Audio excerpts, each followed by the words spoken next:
Welcome to Feel Good Friday, our weekly segment where we dive into the weird and wild news in the world of health. This week, something fishy in the world of CF, home makeover disability edition, I hear voices, and ADHD and dementia. I did it. Heck yeah, good job, dude. I fucking did it. I'm excited to dive into these weird and wacky health stories as we do on this segment of the show. This new segment of the show. Yeah. That isn't so new. Yeah. We dive into the weird and wacky. There's been a new discovery in the CF world, and it's quite fascinating. Another one already? Yeah. Unexpected fish cell found in human lungs could be the key to cystic fibrosis. So we're going to get back into some fish head talk. So this is actually very trippy. Is that Gollum? No, Is that a Gollum clip from Lord of the Rings? Does Gollum say that in Lord of the Rings? No. What Did you think fucking Lord of that the Rings sounded did like you watch? No, I didn't think that it sounded like Gollum, but I was like picturing. It's like a weird '90s song called Fish Heads. Oh, you've got more. Oh yeah, there's a okay. whole song. It's a 5-minute banger. Oh, okay. Okay. So scientists have made an interesting discovery in our lungs that could help us understand cystic fibrosis a little bit better. This is so fucking weird. So there's a type of cell that previously was only found in fish and frogs. But now we have found it in humans. And it has kind of shifted the way that we might be looking at CF going forward. So CF, for folks who aren't aware, I mean, we've talked about it a fuckload. It's a genetic disease that I have. It affects the lungs and all parts of the body. But if we want to get down to the science of what's going on there, the disease is happening because of a missing or malformed or just messed up protein in our lungs called the CFTR protein, the Cystic Fibrosis Transmembrane Conductance Regulator. That's what that stands for. Yeah. So this protein, its job is to balance the salt and water on the surface of our lungs, my lungs. Sounds like a fish in the ocean might be pretty good at that. Well, Brian, wait till you hear this. But here's the thing: we don't actually still to this day we don't fully understand how the CFTR protein works. Now, researchers from the University of Iowa have found a new job for the CFTR protein. Before this, most of the research on CFTR focused on cells that help with airway secretions. These cells use CFTR to release chloride ions into a thin layer of liquid that covers the surface of our airways. When salt goes into this liquid, water follows, making it moist. This liquid is essential because it traps bad stuff like irritants and germs so that we can later cough it out. Now, that's what your bodies do. My body, because of this CFTR, fuckery, my body doesn't have the ability to lay out that nice fluid surface with the mucus. And instead the mucus is dried up. All of the water content is sucked out of it. And so it's thick and heavy. And that thick and heavy mucus traps the bacterias, but I can't clear it out because it's so thick and heavy. Okay. But here's the surprising part. CFTR proteins are not just found in these secretory cells. In 2018, scientists discovered a new type of cell in the human lung called ionocytes, which are most common in fish and frogs. Whoa. So ionocytes, these cells, they make up only 1% of all lung cells, but they have the most of the CFTR channels in our entire body. Whoa, that's crazy because fish and frogs, they're pretty good at staying moist. Yeah. Are they though? Are they? Because here's the thing. Frogs are for sure. Frogs are. Yeah. Right. Fish though. Fish. Are you moist if you're underwater? There's this whole, did you watch the I corridor? did. That's why I brought that up. Yeah. You're not. Yeah. You're not wet when you're underwater. You're covered in water, but you're not wet. You don't have a wet surface. You don't look wet because you're not out of the water, That's but right. you're What? You're Yeah. wet. Yeah. Yeah, you're wet. Yeah, you don't look wet because light doesn't reflect the same That's way right. off of you because I don't think That's wetness is just a look, though. Okay. I mean, we get caught in the weeds there, but so in the lab, scientists found that CFTR proteins in these ionocytes act very strangely. So they don't act, the CFTR proteins don't act the way that we typically think that they would act when they are a part of these ionocytes, which they have found in us, which we typically have thought that ionocytes are only from frogs and fish, right? So instead of releasing chloride, the CFTR seems to absorb it in the ionocytes, which takes away moisture from the liquid in the lungs. Increasing the number of ionocytes in experiments leads to more liquid absorption, not secretion. So you want to get rid of the fish and frog cells. you might have too many ionocytes. It might be this. So right. you are more dude. fish and frog than we are. Perhaps. Yeah. Whoa. So this suggests that ionocytes help with liquid absorption while secretory cells handle liquid secretion. In people with CF, both these processes are fucked up. Now, this discovery might explain why previous studies on CFTR proteins have given different results about how they affect liquid movement in the lungs. It seems the location of these proteins matters, and we hadn't paid enough attention to the ionocytes before. So we were like looking at this problem of the CFTR protein and failing to see how it was working because we were almost like forced to look in this one place because we just thought, well, it's CF. This is where the problem is occurring. So let's just look at it here. And it's only 1% of the cells there. It's so such it's a like such a small small amount. It's like, percentage. well, we don't really need to. Yeah. Not that they thought this way. Not that they were like, we'll just completely disregard this. Exactly. But they didn't. They were probably to like, look oh, more- so fish, frogs? Nah. And then they just went. They moved on. Yeah, right.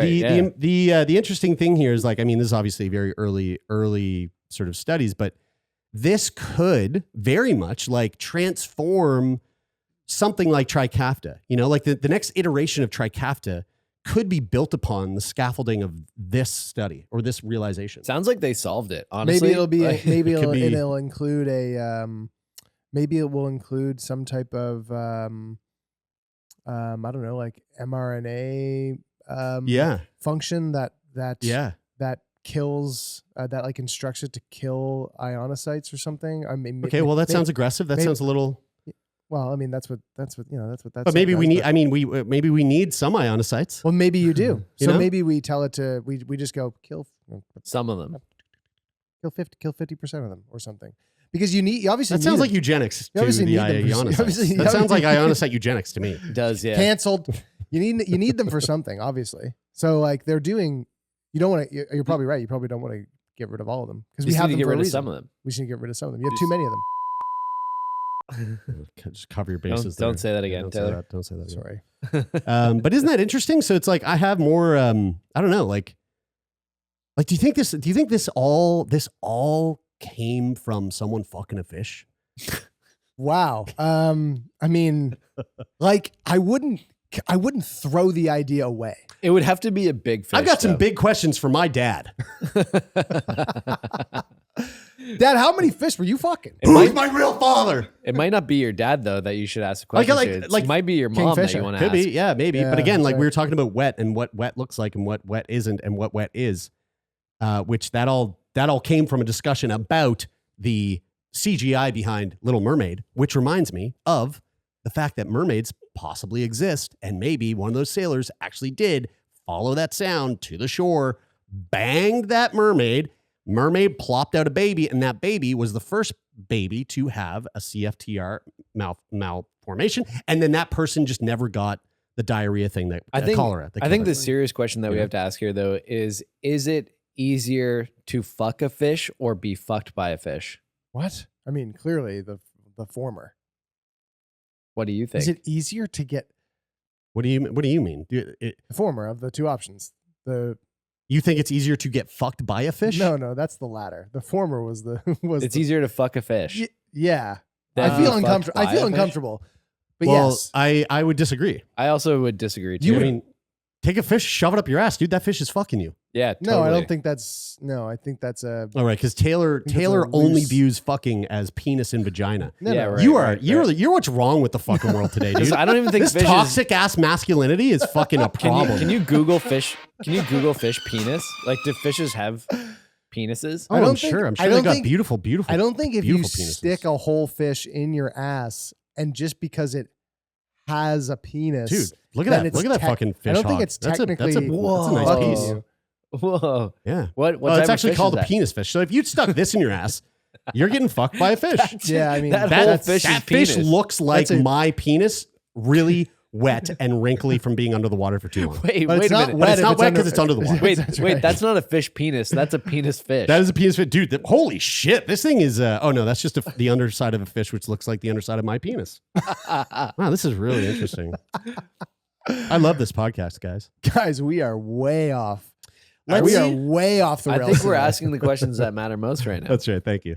Let's check this out. This is an interesting little piece. So we've talked to people on the podcast over the years who live with physical disabilities. In particular, conversations come to mind where we spoke to a gentleman who lives with spinal muscular atrophy, and we talked about if you use a wheelchair and you don't have the ability to to move around without being in your wheelchair, like what does that look like for home care? Like how do you bathe? How do you shower? How do you shit? I just want to say you scratched my brain so hard right there. With 10 seconds ago, we were talking about fish penises, and now we're talking about how somebody with mobility issues navigates their house. Yeah. That feels good on my brain. Yeah, good. Yeah, thank you. I'm glad. Good transition. So oftentimes when we've had those conversations, the thing that we learn is that there's people who are hired to come into your home and help you with those things. But sometimes people don't have the resources or the ability to, or like with COVID, it was hard for people to come to your homes and stuff like that. So this video just kind of came across my feed, and I thought it was really interesting. It's called I believe it's called a short hands lift. And it's something that this woman has installed in her home. And she kind of gives a sort of overview on how it works between her bedroom and her bathroom. So check this out. Hey guys, I want to show you the different ways that I use my short hands lift. It's been an absolute game lifts her changer from for my her bed independence, and I'm so and thankful. literally brings so her to her I can get toilet. myself in and out of bed on my wheelchair. I can lift her from her toilet to her shower, I into can a even seat. get myself into the tub. When I first got the short from the hands, shower to I the took tub. my first bath in 5 years, and it was amazing. I used bath bombs and candles, and it was fantastic. This is my the favorite short part hands right lift here. can also get me all the way down on the floor, which is great because I can play with the dogs and also get up myself if I fall. So yeah, I love my short hands lift. Dude, this is How amazing is amazing. that, That right? was wonderful. That is crazy. not It looks only is expensive. Super, It is. So I did some digging. It does look expensive, but What it doesn't only look helpful. It looks fun. Just It does to look clear clarify, just for people who haven't, yeah. who obviously didn't see it, because that's like 99.9% of everyone, because no one's watching the YouTube videos, but they're there anyway, and you can go watch them if you want to. Yeah. You could see it if you want to, and if you decide not to, I will tell you. We just watched a woman who basically moved from her bed to Don't tell them, Jared. Make them go. moved from her bed to her toilet, to her tub, to her toilet, to her shower, to her tub, and back to her bed, and then onto the floor where her cute puppies played with her. Definitely go watch it. But the thing that did it was basically like the claw game at an arcade, where it just comes down and picks them up and moves them From around. Toy Story. Yeah, I suppose. Yeah, You got to go see it. It literally claws her head, picks her up by her head, and just swings her around, bringing her around. Is fucking crazy. If you don't believe me, go to YouTube. The and ragdoll watch it. physics are amazing. Yeah. Right. So it's how much do you think the cost behind this? And I mean, like realistically, don't fucking say $100,000, please. Oh wow, Because it just ruins the whole game. I mean, well, honestly, I wouldn't have said 100,000, but if it was 100,000, I wouldn't have been surprised. I was gonna say 250,000. What the fuck is wrong with I'm you, gonna dude? I'm gonna say that's like probably somewhere in the neighborhood of like, I don't know, like a $30,000 Yeah, rig. I think that's safe to say $35,000. I mean, now I'm obviously influenced by the fact that you said don't say $100,000. Yeah. So yeah. Well, so- yeah. I mean, if we're talking Canadian money, you're probably pretty close. So what I could gather is that it's anywhere between 15 to 20,000 US, and it's about half of that is for the rig, and the other half is for the install, which is also kind of wild to think. Right. You know what though? 15,000 for that rig and then 15,000 to install it. I guess the more track you add. You got to think like that woman is a, probably an average sized woman. Let's say she was like 120, 130 pound human.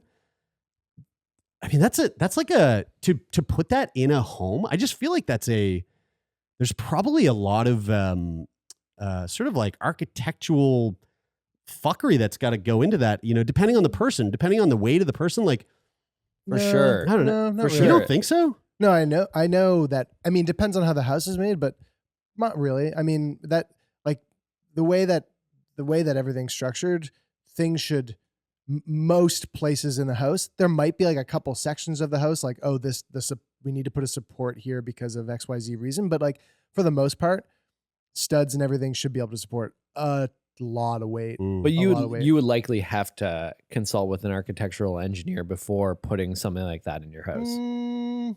Or maybe a contractor who like has a deep knowledge of that. Yeah, you'd probably want to you'd probably have somebody come in and like maybe cut a hole in the drywall of the ceiling to like take a look up there and go, yeah, this is made in the way that I thought that it was probably made. And now I'm confirming that you would have somebody confirm that you could set it up that way. But that would probably be a part of the install. Don't you think you'd have to like bolt like some pretty serious brackets into the ceiling? Well, I'm sure there's like some safety setup. But like just for example, like Kyle and I have a hammock at home. That's just into studs in the wall, and Kyla and I can both be in that hammock. What do you? That's like 300 and that's over 300 pounds. Why do you want to tell everybody what you use the hammock for outside of what it's not actually a hammock. It's called something else. Cuddling with my. Ooh. We can't. Wow. We're gonna have to go back and bleep that out. That was like we're cutting. Yeah. Okay. As long as we're cutting it. Yeah, we'll cut it. Poop in the hammock. I imagine the claw itself is pretty heavy too. Real John McAfee over here. You know what I'm saying? No, that should be quite light. That would probably be like hollow aluminum and. Actually, never mind. It would be easy. No, I'm not saying it would be easy. I'm just saying I don't think it's as hard as you think. The difficult part would be that like obviously if you wanted to extend that further into other rooms and other parts of the house, I imagine that it would get really, really expensive. Like in the video we just watched, it was like the bedroom. That's right. The bed to the bathroom that's attached to the bedroom. It looked like a master bathroom. I mean, if she had that thing, let's say she has 2 stories, right? And she's on the top floor. If she had that thing like run down the staircase and bring her to the kitchen and into the living room and like, into her kink dungeon, which I mean, who knows? I don't know this person, so I don't know what their build out of their house is. But I have there was a recent show that I heard about on TLC where they were just like installing kink dungeons in people's houses. So like she could be one of those TLC freaks. Like they really expanded their scope. The learning channel. One of my favorite things to see on the internet is they've been popping up on my algorithm. God, the algorithm is impressive. It just like as soon as it tells you as soon as it can tell that you like something even just a little bit, it starts feeding it to you more. Oh my God. And it's the thing that I'm really loving when I see now, it's coming up quite often, is clips from old episodes of like Dream Home Makeover or whatever they are. I don't know what the fucking names of them are, but it's always like, dude, there's 1,000 of the same show, and they're all hosted by like one of 3 people. Yeah, and the reveal is always the same thing where it's like they're inside the house. The 2 people, the couple standing there with their eyes closed. The host is standing there like with their arm around both of them, and they're like, "Okay, ready? 3, 2, 1, open your eyes. Tell us what you think." And they open their eyes, and it's just it's a compilation of the reactions where they're really fucking pissed. Yeah, like they are not impressed with the work done, and it's glorious. Have you guys seen the meme? The meme that's like isn't it funny when you flip on the fucking like real estate channel when it's like the couple that's going to buy the house and they're like, I'm a part-time substitute teacher and I'm a reptile wrangler. And it's like, our budget is $3 million. Yeah. Anyway, let's keep pushing here, and we'll do this one last bit, and then we'll wrap up. This is so I think last week or the week before we talked about some interesting psychology studies And the way that psychology studies have shifted and changed after it became apparent that we can read into the future. We won't go any further on that. Remote viewing is real. But here's an interesting psychology study that actually just happened recently that is very, very trippy. And it would have been very fun to be a part of this. This was a study specifically looking into trying to unpack the mechanisms behind hallucinations. In particular, hallucinations that would be stemming from things like schizophrenia or, psychosis. So in a new study published in Psychological Medicine, researchers have uncovered intriguing insights into how our brains can sometimes trick us into hearing voices that aren't actually there.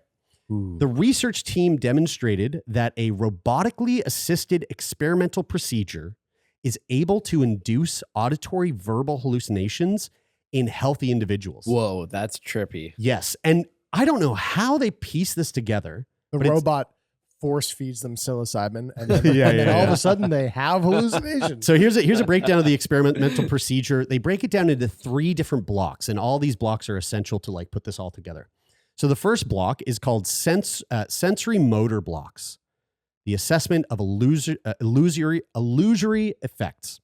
So in this phase, sensory motor block, participants were blindfolded, and they were kind of sandwiched between 2 robotic systems.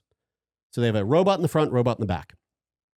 They were asked to perform repeated poking movements with their right index finger From the front and the back? using the front part of the robot. So they have a robot in front of them. They are told, use your finger, poke that robot in front of you. Now, these movements that they are making, the human, is replicated by the robot behind them, Poking them on resulting the back. in a tactile sensation on the participant's back. Yeah. Okay. The key here was that the researchers manipulated the timing of the tactile sensation. So in some cases, the touch on the back of the person was synchronous with the participant's poke at the robot in front. Mm-hmm. While others, there was a 500 millisecond delay, creating a sensory conflict. So they would like poke, and there's a little delay for the poke on the back that they would feel when they would kind of judge it based on the poke that they are giving. Now, after each session of sensory motor stimulation, participants filled out a questionnaire to rate strength of various perceptual experiences, including illusory self-touch, somatic passivity, which is the feeling as if someone else is touching their back, and the presence of hallucinations, feeling as if someone is standing close behind them. Okay. So that's block 1. Block 2, staircase blocks. That first one, just to that point, have you ever heard of or seen any of the videos about sensory Yes. in VR? Yeah, no, but so I thought you were going into something else, but which I think is pretty much the same thing. It's like it reminds me of the studies that they would do on people experiencing phantom limb pain. Yeah, right. Or yeah. like, so, you would put your arm, if you have both your limbs, and you like put your arm behind in a way where you can't see your arm, but you can see your hand, but your hand actually is not your hand. You're seeing a fake hand. Right. And the fake hand that you're seeing they use like mirrors to make it look like that's your hand, but it's actually a fake hand. But you feel like it's your real hand because you can't see your arm, and so you're seeing this fake hand. And then they would smash it with a hammer. They're not hitting you. They're hitting this fake hand, but because you sense that that's where your hand is, Whoa, you that's feel trippy. like your fucking hand just got smashed. You feel or you react? You react, but like they sort of tie it to like phantom limb pain, where it's like I think there is science backing the fact that you can quote feel it too. Yeah. There was a study. So one of my favorite YouTube channels for VR news is Thrill Seeker's YouTube channel, and he does like a Tuesday, every Tuesday does VR news. But one week he did this deep dive into romantic relationships in VR chat. And they talked about how, so like there's a lot of haptic tools that you can buy to like experience touch in virtual reality. Yeah. Like haptic vests, gloves, like arm sleeves. But the thing that he explored, dick sleeves, dick sleeves, fleshlights. Yeah. But the thing that he explored in this episode was how Which is people very experience- different from the flashlight that you fuck. Very different. I just want to make that Totally. distinct. Totally, yeah. distinct The flashlight difference. you can fuck just doesn't have a bulb. That's right. So in this episode, he talked about these scientific studies where people without any haptic devices on experience the feeling of touch. And so they did all these tests in VR chat where like they like petted their arms and stuff, Yeah. and these people were like feeling these sensations of touch, and that happened. Like that is exactly what happened. So the next block, Donald Trump showed up. the next block is staircase blocks. So defining hearing thresholds. This one reminds me of like ghost hunting, like the spirit box. So in this phase, the researchers aimed to determine each participant's individual hearing threshold. They employed a voice detection task combined with a 1 up, 1 down staircase procedure. Participants continuously heard bursts of pink noise and were instructed to report whether they heard a voice in the noise or whether they didn't.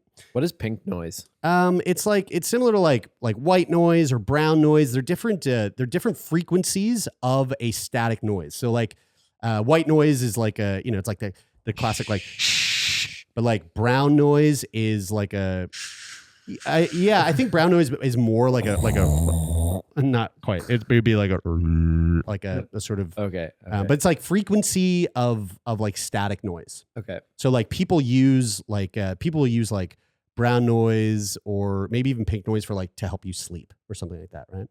So they have this like static noise and they're instructed to report whether they heard a voice in it. The threshold for hearing voices was calculated based on the participants' responses. Importantly, this procedure ensured that the voices were presented at a level just at or near each participant's hearing threshold. Okay, so now the task blocks. This is the third one. They're combining the voice detection with sensory motor stimulation. So the heart of the study lay in these task blocks. Participants performed the voice detection task while being exposed to sensory motor stimulation. The key variables were the type of sensory motor stimulation, synchronous or asynchronous, and the type of vocal stimuli. Now, there were two, I didn't specify this. There's two different types of vocal stimuli that they inserted into the white noise. It was self voice or other voice. So they had the participants record a series of 9 words with their own voice. And these words were always a negative connotation. So like, they were like, they would say like fucker or like, it was like one word. They were all one word. So it was like fucker or stupid. Hate or stupid. Yeah. Like that kind of shit. How did they distinguish those between the actual voices in their heads? So what they did was they recorded that and then they would use that in the pink noise. They would use like their own self voice, but they also had the same words recorded in a different voice and they would sort of play those back and forth. And then also the voices in their head already that were on top of that. So there were no voices in their head because they're quote unquote healthy people and they weren't hearing voices in the first place. I'm healthy and I hear voices. That's your brain. So okay, so they mixed the two, right? The task blocks was they had the noise and the voice sensing and the poking. Each participant completed 4 task blocks, with the order of these blocks being carefully counterbalanced. The blocks started with 30 seconds of sensory motor stimulation, followed by the voice detection task. Critically, auditory stimuli were not synchronized with participants' movements, but were presented concurrently with their robotic interactions. The primary outcome measure was the rate of vocal false alarms, which represent false reports of hearing voices in the trials where there were no actual voices present. Can you break that down again? It was a little bit hard for me to follow all those steps. Yeah. Slowly. Essentially, they have this person sitting there and they are poking the robot, getting poked. And as they're doing that, they would then go through and hear the pink noise and they're trying to decipher, I heard a voice there. Yeah, I heard a voice there. Yeah, I heard a voice there. But as they did that by combining the two things at once, people were hearing the voice. There was no voice. Whoa. They were going, yeah, I heard it. It said this. And they're going, okay, but it didn't. And there was nothing said. So they found that the timing of the sensory motor stimulation played a really crucial role in this. What do you think it's going to be when it's happening at the same time or when it's happening delayed? I don't know. What's your guess? Toss up, whatever yours isn't. I guess when it's delayed, because then that creates a gap in what you believe to be experiencing and what is actually happening. Yeah, no. So when the touch I knew I was right on the back was synchronous with the finger movements, participants reported significantly more false alarms, Oh. indicating the perception of hearing voices that weren't there. Probably because you believe like that starts to become your reality. You're like, oh, you're sure that this is what's happening, rather being confused by the delay. Here's the other interesting part. it just sounds like a whole like cacophony of fuckery that's just ripe for just fucking with your I mean, it's head. just fucking with. I mean, that's they're it. trying to make It's them just crazy. it's just fucking with. And their now they head. all have schizophrenia. I mean, All that the was study that was one of the things that I thought about when I read the study, where I went, man, this seems like. I mean, I wonder what what are the chances that this like just actually like fucks someone up so badly that they start to, it's like talk to me or something. Like a bunch of the subjects come back and the next day and they're like, can you turn that voice off? I think you forgot to turn it off when I left. Like I'm still, especially hearing that. knowing that like I'm pretty sure that this is true. I hope I'm not spreading a falsehood here, but I believe that that there can be like triggers for schizophrenia to present. Yes. And that you might not, you might be at more of a risk because of like family history or something like that to develop schizophrenia, but like that it's not a sure thing, if you will. Isn't that like what happens when some people who, smoke weed and they say it's more common if you're under 25, that can be a trigger for like the fact that your reality is distorted in a way because you've ingested a substance that fucks with your perception like of reality. Who knows if schizophrenia for that person is a sure thing at some point in their life. But I know that I think it's pretty solid science that it is not good for people who have a predisposition, family history, et cetera. Yeah. I mean, I think the point here was to try to understand where this mechanism is potentially like coming from, or like what are the influences that can bring on like a trigger like that, because we don't know. We don't really know how it works. One of the interesting things that they did find though in the individuals was that individuals with higher levels of delusional ideation were more likely to experience the hallucinations. So they said, quote, "We observed that people who are more prone to delusional thinking were more likely to report lab-induced voices. And this supports the theory that experiences like hallucinations and delusions are present across the phenomenological spectrum, even in the general population." I wonder how they identified that before. I'm assuming Probably they like did some sort of like qualitative survey. like a Q&A, a question sort of. But they did say that everybody was, quote, healthy going into it. So I'm curious like how they evaluated that like spectrum of like, do you have like a certain amount of delusional thoughts yet are still healthy versus like, I don't know. I mean, delusional thoughts? I could see like I could standard. Yeah, I could see that question like, interesting. do you think that, do you have negative self-talk thinking that you are, whatever. Like I don't know. Scale Like, of 1 to 10. yeah, sure. Yeah. They said, quote, our lab-induced voices. So, okay, basically the result of the study, they created a robotic process that can make you hallucinate. And they said, our lab-induced voices are still very far from the real clinical experience of hearing voices, which is characterized by a very heterogeneous phenomenology, i.e. the voices people hear differ in many different experimental dimensions. The voices in the number of voices, the gender of the voices, the voice context, the location, the emotional aspect. And so they said future work should try to address different aspects of the experience. But they said, our goal is to improve our understanding of hearing voices so that we can find a better way to help people who suffer from them. Stimulating hearing voices in the lab, this work might have wide-ranging implications for the understanding of this detrimental psychotic symptom, whose etiology remains highly unknown. Interesting. It's very, very, very cool. Very interesting, very cool. Very cool that like that these scientists like found a way to just create auditory hallucinations just by the use of a poking robot and some like a yak back. You know what's what's crazy? Throwback. Yeah. Is you and I are on a similar days since last pooped your pants clock. Well, I mean, I had to reset mine on the weekend. Yeah. I mean, my days. I've got some good days behind me now. Yeah, like what are you on now? Last time I pooped my pants would have been, I don't know. I think we're probably on like a month and a half now. Oh, that's good. Yeah. I was on like several years. Dude, several years. Yeah. And Yeah. I mean, I'll catch up to you quick. You just it could be tomorrow. I just had a You just pooped your pants. I was not feeling good for a couple days, and I had some bike racing on the weekend, and I was not going to go, and then I just thought, you know what, I'm going to fucking go and just see it. And it wasn't. I was just feeling fatigued, but I had like some diarrhea-ish sort of poo-poos, Okay. but I didn't that morning. Right. And then when I went to the race, I started to get some gas on the way there, and Dude, and your gas is bad. and then I on imagine it was like and when you then- fucking covered your pants. and then on the four In a car with your wife I didn't and cover. I probably your didn't cover. daughter. Thank God. I went and I went. I Injecting them to that. thought I was gonna have a little toot, and I went, oh. I pulled over on the side of the road, and luckily I travel with baby wipes.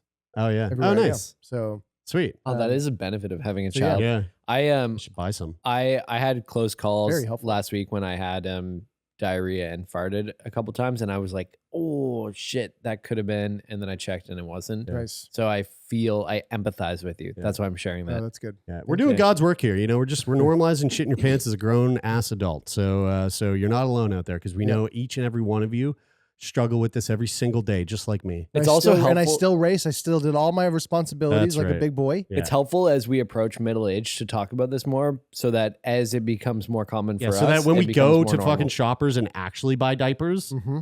we don't feel that crushed. By I it. wouldn't. Would Yeah. you feel embarrassed right now buying diapers at Shoppers? Yeah. Dude, for I don't- I yourself. would. Really Yeah, I would. Yeah. interesting. Yeah, I'd I be- feel like I'd be I bummed feel out. like embarrassment is just like has left the building for me. That's why he's better than us, folks. All right, we got to wrap. Hope you enjoyed this, and thanks for tuning in. And guys, tune in to the fucking James episode. I don't know when it's coming out. It's probably gonna be in like December, but and that's if we record, which is supposed to be in 20 minutes. So cannot wait. Thanks for supporting the podcast. And we want to keep supporting the podcast. Go to Discord, join the conversation. The link is in the show notes. And for all of our new listeners, thanks for listening. If you got this far, we love you and continue listening. Lots of great content. Every Monday, we speak to people who are living with illness. Every Wednesday, we try to speak to people who are in the field of health sciences. And these Friday episodes, you're hearing it right here. It's just us dicking around, talking about weird shit in the world of health. So go to our Discord, leave a rating and review, and thanks for tuning in. And if you want to be a guest on the show, I was just thinking about pooping my pants. Yeah, I could tell you were deep in it. If you want to be a guest on the show, go to sickboypodcast.com and click the button. If you've pooped your pants recently and you want to talk about it, we're here Let for us you. know. Oh yeah. And the three of us also have a production company where we help produce and support other podcasts. If you want to check those out, you can find those at Snack Labs. We have a new Instagram account where we're sharing some of the work that we do there, and that is at Snack Podcast. Thanks as always to the folks who help make this show happen. A huge shout out to Jeff Lonis. We love you. Rich O'Coin, Donovan Morgan, Annika, our new measly intern version 2. Mm-hmm. We love all of you. Thank you guys. That is it for this week. I'm Brian. I'm Taylor. And I'm Jeremy, and this is Sick Boy.